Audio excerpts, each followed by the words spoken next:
En un inhóspito lugar fue hallado un cuerpo desmembrado, seccionado en bolsas de nylon y enterrado en cercanías a un monolito que rendía homenaje a San La Muerte. Habían ofrendado el cuerpo de un hombre, en este caso el de Juan Marcos Correa. Para adentrarnos en esta historia, debemos irnos hasta el partido de General López, provincia de Santa Fe, en la República Argentina. Este lugar tendrá unos 2.000 habitantes aproximadamente. Casi todo lo que se puede contemplar en el paisaje es campo. Era finales de septiembre del año 2020 cuando un hombre llamado Juan Marcos Correa, alias Tito, de 39 años, desapareció repentinamente de su casa. Cabe destacar que en un principio esto no pareció raro para su familia. Tito tenía algunos problemas aparentemente con adicciones. No era extraño que el desaparecido en ese entonces se ausente alguna noche de su casa o pase las horas deambulando por la ciudad. Pero esta vez era distinto. El hombre llevaba varios días sin ser visto en lugares que solía frecuentar. Por eso se radicó la denuncia policial. La madre y los hermanos de Tito comenzaron una exhaustiva búsqueda por todos lados. Visitaron los bares que él frecuentaba, preguntaron a vecinos, amigos y extraños, pero ninguna hipótesis sobre la extraña desaparición tenía curso. La policía intervino con perros y drones. En una ocasión, hasta un equipo especializado de buzos se sumergió en una de las lagunas donde Juan Marcos solía pescar. Los días hacían noches y llegaron a pasar semanas, hasta que un martes 13 de octubre del 2020, un llamado cambió el eje de toda la investigación.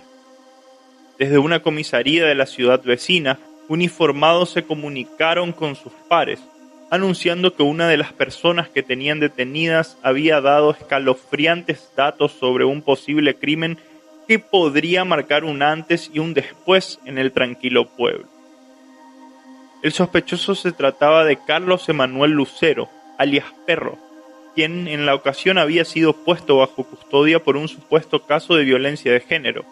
Sin embargo, el propietario del lugar donde alquilaba el detenido dio algunos detalles macabros y llamativos.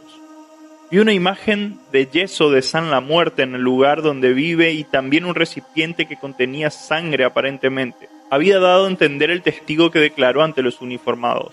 Por eso la policía decidió indagar un poco más sobre la vida íntima de Lucero. Vieron que en sus redes sociales, precisamente en su perfil de Facebook, tenía publicaciones conmemorativas a San La Muerte. Incluso, en una de sus fotografías posaba con una remera ilustrada con la imagen de dicho santo popular. Los uniformados recibieron más información. Aparentemente, Carlos Emanuel Lucero se había hecho eco entre amistades y rondas de tragos que llevó a cabo un sacrificio humano para rendir culto a San La Muerte, lo que en principio fue tomado de manera casi jocosa por los que escuchaban la historia, hasta que eso cambió. Testigos anónimos mencionaron un basural, una casilla en la que vivía Lucero y un altar casero del santo pagano en esa zona. De inmediato un equipo de búsqueda y localización llegó hasta el sector. Efectivamente vieron el monolito, dando inicio a un rastrillaje profundo. Bajo la tierra encontraron un cuerpo decapitado, con una herida gigante en el torso. Enterrado a pocos centímetros también había una cabeza y un corazón.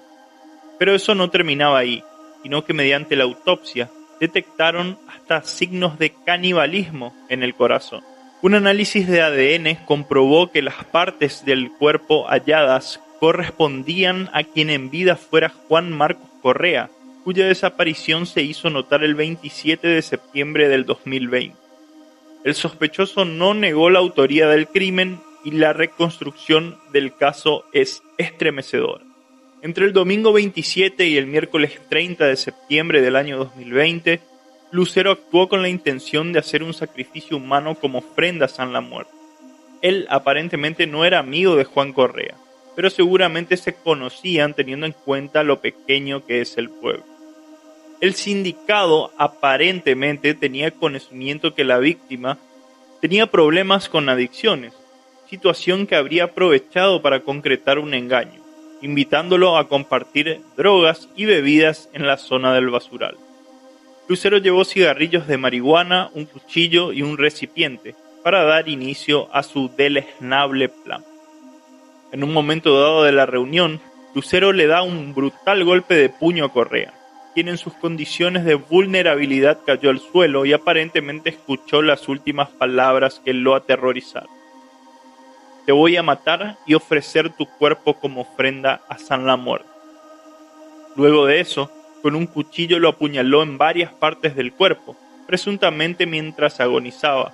Le quitó el corazón, lo que le provocó la muerte. Pero no terminó ahí, sino que decapitó el cadáver y enterró las partes en bolsas a pocos metros del lugar del crimen. Con todas las pruebas en su contra, Carlos Emanuel Lucero fue imputado por homicidio agravado por alevosía y ensañamiento. Afrontó un juicio y se comprobaron cada uno de los hechos inimaginables que cometió. Finalmente fue juzgado y condenado a prisión perpetua. Cuando había sido detenido por violento, Lucero no escatimó en contar detalladamente a otros detenidos lo que había hecho y dónde había enterrado el cuerpo. Ellos a su vez se comunicaron con la abogada defensora, quien se encargó también de transmitirlo a la policía. En el juicio también declaró un integrante de la Agencia de Investigación Criminal, quien intervino el teléfono de Lucero y lo escuchó diciendo a un amigo que había matado a un abusador, cuya alma había ofrendado para pagar una deuda en el marco de su culto pagano. Resulta que años atrás, la víctima del asesinato había sido investigado por un delito contra la integridad sexual, pero ese legajo finalizó por la prescripción de la acción penal en el año 2017. Es decir, que Lucero tenía pleno conocimiento de quién sería su víctima. Para la creencia popular, lo que diferencia a San la Muerte de cualquier otro santo es que a él se le puede pedir que se realice un mal o un daño.